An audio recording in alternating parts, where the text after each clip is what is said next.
we have a short story. The Broken Saw. A boy went to live with a man who was accounted a hard master. He never kept his hired boys. They ran away or gave notice they meant to quit. So he was half his time without and in search of boys. The work was not very hard. Opening and sweeping out the shop, chopping wood, going on errands, and helping around the place. At last, Sam Fisher went to live with him. "Sam's a good boy," said his mother. "I should like to see a boy nowadays that had a spark of goodness in him," growled the new master. It is always bad to begin with a man who has no confidence in you. Because you do your best, you have little credit for it. However, Sam thought he would try. The wages were good, and his mother wanted him to go. Sam had been there but 3 days when, in sawing a cross-grained stick of wood, he broke the saw. He was a little frightened. He knew he was careful, and he knew he was a good sawyer, too, for a boy his age. Nevertheless, the saw broke in his hands. "And Mr. Jones will thrash you for it," said another boy who was in the woodhouse with him. "Why, of course I didn't mean it, and accidents will happen to the best of folks," said Sam, looking with a very sorrowful air on the broken saw. "Mr. Jones never makes allowance," said the other boy. "I never saw anything like him. That Bill might have stayed, only that he jumped into a hen's nest and broke her eggs.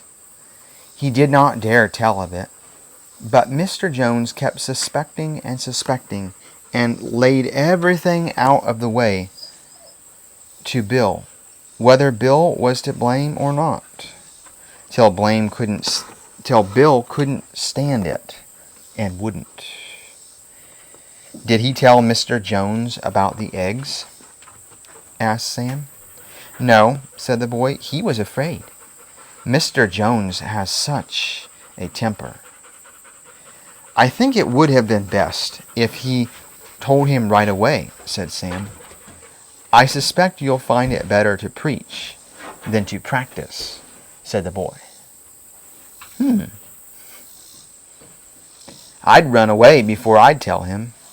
And he turned on his heel and left poor Sam alone with his broken saw. The poor boy did not feel very comfortable or happy. He shut up the woodhouse, walked out into the garden, and then went up to his little chamber under the eaves. He wished he could tell Mrs. Jones, but she wasn't sociable, and he would rather not. "Oh, my God," said Sam, falling upon his knees. "Help me to do the thing that is right." I do not know what time it was, but when Mr. Jones came into the house, the boy heard him. He got up, crept down the stairs, and met Mr. Jones in the kitchen. "Sir," said Sam, "I broke your saw, and I thought I'd come and tell you before you saw it in the morning." "I should think morning soon enough to tell of your carelessness. Why do you come down tonight?" "Because," said Sam, "I was afraid if I put it off, I might be tempted to tell a lie about it. I'm sorry I broke it, but I tried to be careful." Mr. Jones looked at the boy from head to foot. Then, stretching out his hand, said, "There, Sam," he said heartily, "give me your hand. Shake hands. I'll trust you, Sam. That's right, that's right. Go to bed, boy. Never fear. I'm glad the saw broke. It shows the metal in you. Go to bed. Mr. Jones was fairly won. Never were better friends after that than Sam and he. Sam thinks justice has not been done Mr. Jones.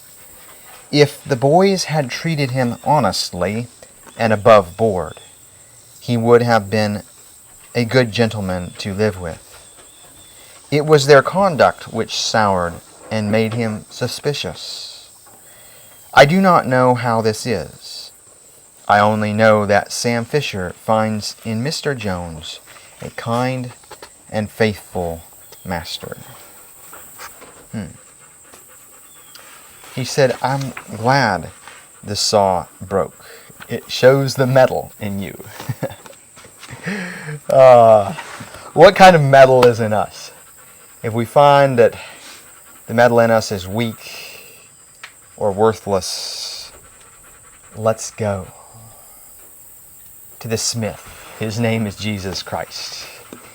And he can put some metal in us that will stand the test of time. He's going to rule with a rod of iron. Yes, yes. When Jesus, Yeshua, comes back, he's ruling with the rod of iron. Yes.